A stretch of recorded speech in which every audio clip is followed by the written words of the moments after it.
Creating the best content. Adding content to your site alone is not enough. What is absolutely essential is that your content represents value. If it doesn't, well, then you might as well not bother. So how do you ensure that the content on your site is top quality and that it is good enough to make sure visitors want to keep returning and that they will consider buying from you? How to write good. The anatomy of a great blog post. Your aim is to provide value. But what's also important is that you do this in the shortest time possible. This way, your blog post is of even higher value. Why? Because for a free piece of writing, the only cost to the visitor is time. The amount of time they spend reading your post is time out of their day, and time they could have spent doing something else. So if they manage to get all the same value from your blog post, but it takes them half the time to get it, essentially they've gotten twice the value. This is just as though they had purchased a product for half price that provided all the same value as the full price option. This is true of all writing, and so this should clue you in to the first hallmark of a good writer: brevity. Or rather, not brevity, so much as efficiency. A good writer will communicate what they need to say as quickly as possible, with no need for fancy wording or roundabout sentences. If you want to make a sentence better, often the best way to do this is to read through it and to remove the superfluous words. And this is especially true when it comes to the web in general, and digital marketing specifically. In other words, you need to be able to convey your meaning in as few words as possible, because people are in a constant rush online, and have been taught to have short attention spans. Online, we're used to getting the information we want immediately, and not having to wait around. Things are constantly flashing at us, and we rarely spend more than a few moments on a website. Efficiency, then, is key. Does that mean that you should be typing in text speak, or just keeping everything as brief as possible? Does that mean that there is no benefit to a good vocabulary? Far from it, because a good vocabulary actually allows you to say more with less. Meanwhile, phrasing your sentences in particular ways, sometimes less direct ways, will sometimes allow you to convey a less obvious meaning. For example, choosing one phrase over another might mean that your reader spends a little longer. But if it better describes a scene or better conveys the tone you want your message to carry, then those words were not wasted. The objective here is not to make your writing as short as possible, but to say as much as possible in the most efficient and entertaining manner. Telling stories. Writing your content in a manner that is efficient is one strategy that is going to help keep your readers on your page and keep them reading. There are others you can use too, though, and this is where you need to start getting strategic. One crucial tip is to use storytelling whenever possible and wherever appropriate. Storytelling means that you are making your content much more personal and phrasing it as something that happened to you or to someone you know. So instead of talking about a technique to earn lots of money, you might instead talk about how you earned lots of money via a certain technique. This subtle shift will make anything you write about considerably more engaging, to the point that it has often been described as SEO for the human brain. Storytelling is powerful because the brain has evolved to respond well to stories. Stories allow us to imagine ourselves in the storyteller's shoes, which makes whatever is being said much more engaging, emotionally resonant, and interesting. What's more is that we like to hear how stories end. So if you start your story off in an impactful way, you can bet your audience is going to keep reading. Telling stories will generally mean that your content adopts a more personal tone, which in turn will be more colloquial. This also lends itself well to a personal brand, which we'll touch on in a moment. Either way though, make sure that your content is easy to read, but that it also matches the tone and the nature of the niche you're writing for. A blog content is best when it is conversational, but only if that doesn't undermine your authority. Providing value.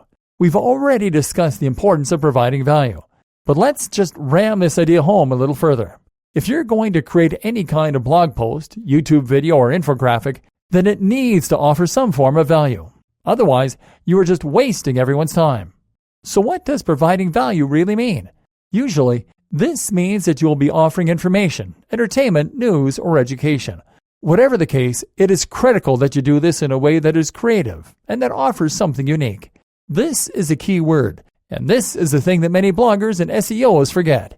It's easy to share information in a blog post. You could write about how to do press-ups or how to do basic SEO. But at the end of the day, those posts won't offer a ton of value. Why? Because we've heard it all before. There are countless posts out there that are very similar, and that availability drives down your value. On the other hand, if you can provide something completely new, how about a new form of brain training that will result in greater physical strength? Or what about a powerful hack that can save internet marketers money? Then you'll have something valuable to offer. Don't be generic. Don't be derivative. Offer something completely new, and that way you will be able to get people excited to read your blog posts or watch your YouTube videos. Why infographics are fantastic for internet marketers. If you are looking for a fresh type of content to use on your website or to use for guest posts, then using infographics is a great choice. In this post, we're looking at the advantages of infographics as well as how you can get the most from them. What is an infographic? An infographic is an image that conveys data and information in a graphical way that you can understand at a glance. One thing to keep in mind when creating content for the web is that a lot of people are in a rush when they're online and don't have time to sift through dense paragraphs of information.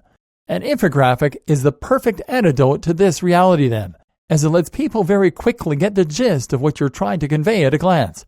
Infographics are more attractive than simple charts or graphs though, and will normally be a combination of various data visualizations alongside large typographic quotes, statistics, and other data. When combined in this way, these can be very appealing and really draw the viewer in while presenting the data concisely and effectively. These also make ideal guest posts because they're unique and not easy to create. When done well, they look professional and elevate the site they're on, which makes them a great bargaining chip. How to create an infographic. The good news is that there are plenty of tools online that make it very simple and easy to create an infographic, and a lot of them are free. Alternatively, you can simply use some image editing software like Illustrator or even MS Paint if you tidy it up with some effects in Photoshop afterwards. Consider this next time you're looking for something new to add to your blog or site. Why your brand is crucial for your content. Good content alone is not enough to build trust and authority, however, and this is very important to understand. For content marketing to work, it is crucial that you have a great website and a good brand. This brand should be represented by a strong logo, and it should be driven by a strong mission statement. Your brand should perfectly identify the type of person who should be reading your site, the type of person who will appreciate your content, and it should qualify itself by implicitly stating who shouldn't visit your site. In other words, don't try to appeal to everyone, but instead make a focused effort to build something that will appeal to a certain type of reader. This allows you to offer better value, and it means that for the right person, your site is going to be a highly exciting proposition. You want to create a blog that has its own ethos and principles, as this is what will help to create consistency between your posts so that people know what your site represents, and so that they feel they can get behind your message. Say you have a health blog. You can be all about the alternative natural medicine, or you can be all about the scientifically proven medicine. It's up to you which way you go with, but make sure the audience know what you're about, and make sure you're consistent. This is what a brand is all about, and it is what will allow you to build the trust of a certain type of reader. You can't please everyone, so don't try. Consider creating a personal brand if you're willing to put yourself out there. If you put your name and photo on your site, then people will feel a little closer to you, and they'll feel like they know you. That in turn creates a lot more trust. It means they'll feel they're buying from an actual individual rather than a nameless company. The only downside, you now have to live the lifestyle you're promoting.